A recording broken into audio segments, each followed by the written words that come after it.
Clear చేసి పెడితే 92,000 అభ్యర్థుల జీవితాలండి. ఇది మాకు టైం పట్టినా పర్లేదు, దీన్ని న్యాయబద్ధంగా చేసి మళ్ళీ కేసులు అయ్యేలా చెయ్యొద్దండి. గత 5 ఏళ్లుగా 6 ఏళ్లుగా గ్రూప్ 2 కోసం మేము ప్రయత్నిస్తున్నాం. ఇప్పుడు నానా కష్టాలు పడుతున్నాం. మేము కుటుంబానికి దూరంగా ఉన్నా, సమాజంలో గౌరవం లేకుండా ప్రిపేర్ అవుతూ ఈ రూముల్లో ఎంత కష్టపడి ఉన్నాం.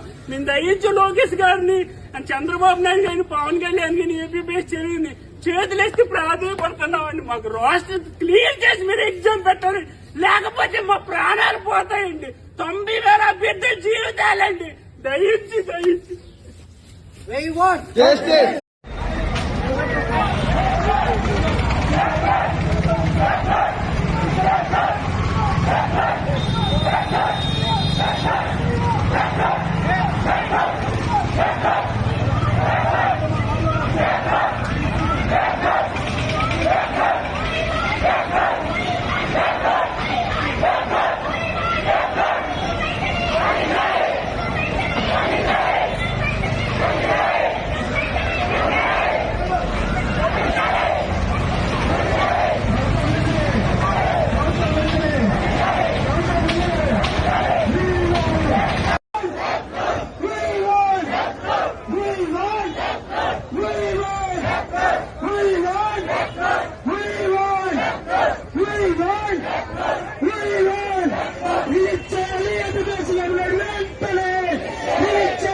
Yeah.